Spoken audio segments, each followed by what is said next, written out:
Spirit of holiness, on us descend. Come, Holy Comforter, Thy sacred witness bear in this glad hour. Thou who almighty art, now rule in every heart, and ne'er from us depart, Spirit of power. To Thee, Great One in Three, eternal praises be, hence evermore. Thy sovereign majesty may we in glory see, and to eternity love and adore. Magandang umaga po at welcome po sa ating Daily Prayer Covenant. At bago po tayo mag-umpisa sa ating devotion for this morning, samahan niyo po muna ako sa panalangin. Panginoon, maraming salamat po sa umagang ito na ipinagkaloob niyo po sa amin, Panginoon. Patawarin niyo po kami sa mga pagkakasala namin itong mga nagdaang araw, Panginoon. At naway, gabayan at samahan niyo po kami sa buong araw na ito. At ikaw naway manguna sa aming mga buhay. Maraming salamat po, Panginoon.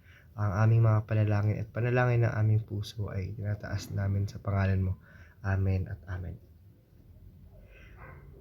Ang verse po natin, ang pag-usapan po natin for this morning ay manggagaling sa aklat ni Ezekiel chapter 34 verses 20 to 24.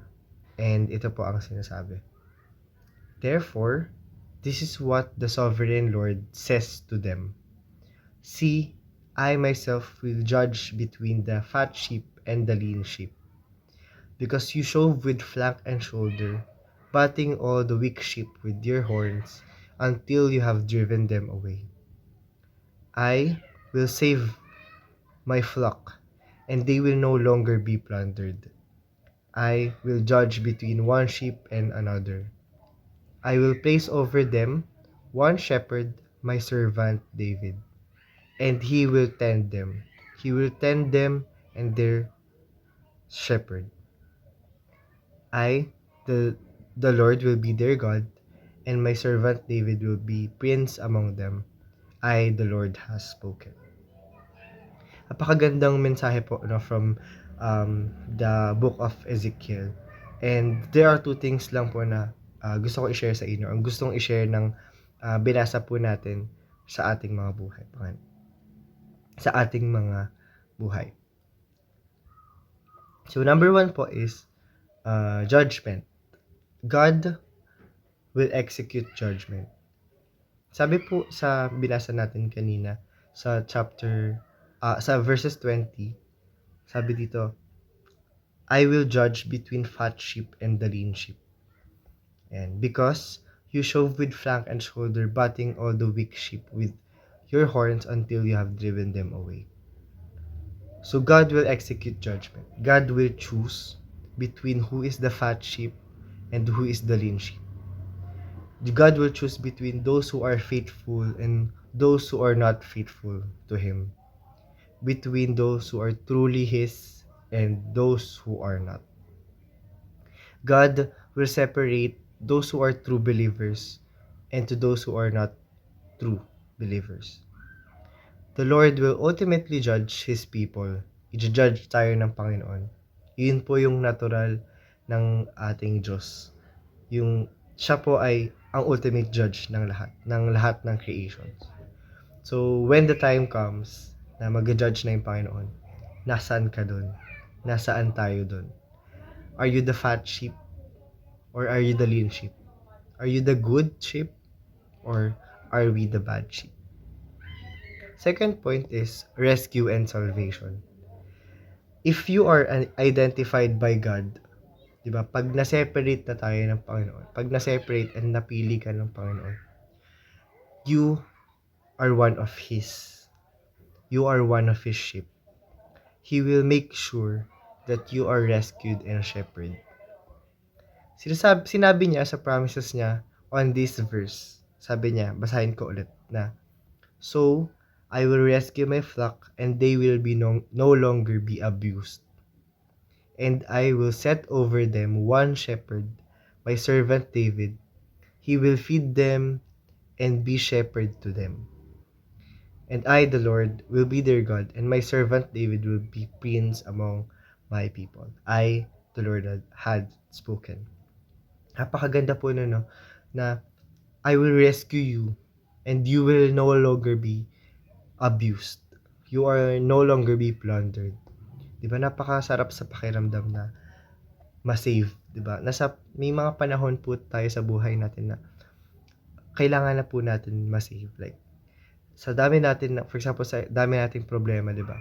Ang sarap sa pakiramdam na may isang taong tutulong sa iyo, may isang taong mag-aabot ng kamay sa iyo para makawala ka dun sa problema na yun.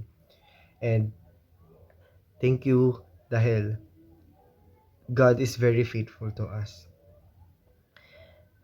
And sabi niya nga dito, the people of God will be saved and taken care of through David.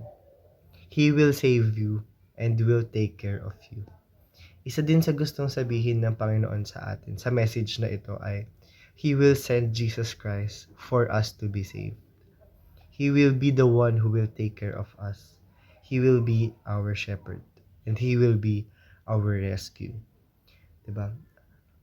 Apakasarap sa pakiramdam nun na despite na marami tayong pagkakasala, marami tayong pagkukulang sa Panginoon, despite our failures here on earth, God remains committed to His people.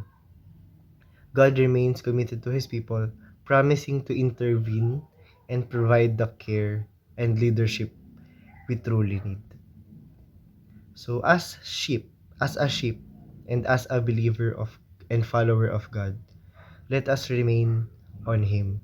Let us remain on Him and we will be rescued as He promised. So, ayun lamang po at tayo po ay manalangin. Panginoon, maraming salamat po sa mensaheng ito na ibinigay niyo po sa amin, Panginoon.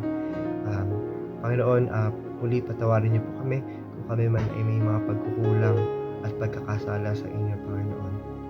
Panginoon, maraming salamat din dahil binigay niyo po sa amin ang inyong anak, Panginoon, para kami ay mailigtas, Panginoon.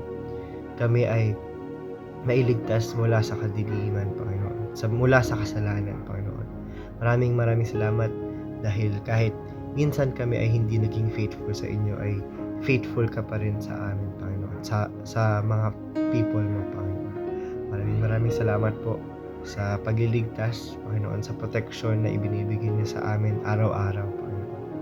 At naway, continue po na proteksyonan ang aming pamilya, ang aming mga sarili, Panginoon, ang aming mga community, Panginoon, aming church, Panginoon. Maraming salamat po sa ultimate na pag-ibig na ito, Panginoon. Maraming salamat. Ang lahat ng aming panalangin ay tinataas namin sa pangalan mo. Amen at amen. Uli, maraming salamat po at magandang umaga sa ating lahat.